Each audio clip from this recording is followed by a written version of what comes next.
spiritual gems. So if we turn back to chapter 10 of Daniel, we'll go ahead and look over that. Now, in verse 11 is what we'll be reading, but in the verses prior, of course, Daniel feels drained, and he says this, that his strength is gone. But in verse 11, Jehovah sent an angel, and he says, "O Daniel, you very precious man, give attention to the words that I am about to speak to you. Now stand up in your place, for I have been sent to you." And that's sort of where this starts. And as you go on in the following verses, of course, he has more information for him. And throughout that, he's trying to encourage him. Again, we'll read in verse 18, "The one who looked like a man touched me again and strengthened me. Then he said, 'Do not be afraid, O very precious man.'" He says it again. "May you have peace. Be strong, yes, be strong. As he spoke with me, I was strengthened, and I said, 'Let my Lord speak, for you have strengthened me.'" So throughout this chapter, he's giving him a little bit of encouragement with this information. But the important thing, the thing that I'd like to bring out here is in verse 19. He says again, "O very precious man." Now we have a footnote there, and if you follow the footnote down to the bottom of your page, it says, "or very desirable, highly esteemed." So Daniel's drained, and Jehovah's response to this, of course, we can't send an angel. But in this example, he sends an angel, and he says, "You're very precious." That's how he starts off this entire message, is by telling him, "You're important to me. I want you here. This is the position that I put you in." And then he gives him the information. Of course, the example for us would be, like I said, we can't send an angel down for this message, but we can tell each other that we appreciate each other's example, whether it be for the pioneers or for the elders. That's the example that we follow in reminding them, we appreciate what you're doing. People get tired. Humans are imperfect, and that happens. But we can continue to strengthen each other. But what about another example? If we turn to Matthew chapter 3, we can find another one.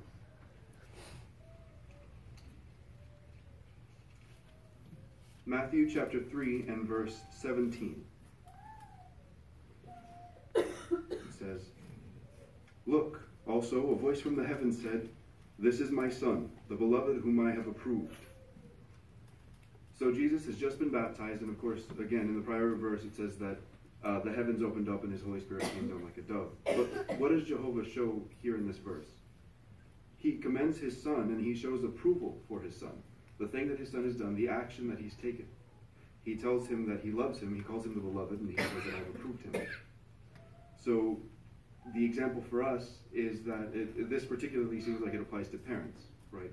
You tell your children you love them, you appreciate what they're doing. They're putting their effort towards the ministry, you appreciate that. Or they're putting their effort towards doing something that you approve of. But really, amongst the entire congregation, I appreciate what you're doing is really the ultimate answer here, and it's how we encourage each other. And again, this isn't something that he tells them one time. If we go on to chapter 17, he tells them again. Matthew chapter 17 and verse 5. "While he was still speaking, look, a bright cloud overshadowed them. And look, a voice out of the cloud said, 'This is my son, the beloved whom I have approved. Listen to him.'" So again, he's showing approval. He's showing approval over the action that his son has taken. So this is the example of encouragement for us. How do we apply it? Well, for, of course, Daniel's example, we give each other encouragement. Daniel was drained, he was tired, and he didn't really know how to deal with that issue. Jehovah sent a message, and Jehovah strengthened him. That's our example. We're tired, and we strengthen each other.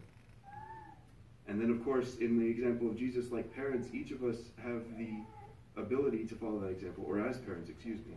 We each have that ability to follow that example. If you're a parent, if you have children, you commend your child. You push them forward in this example, and you show them that they're doing something right. You reward that behavior. And then, of course, as individuals, regardless of whether or not we're related or we're really close, we may not have known each other very long, but you see that person and you say, "I appreciate that you're out in service all the time." You might not know that pioneer sister, but you tell her anyway, "I appreciate what you're doing. I appreciate that you're out there every day." Thank you.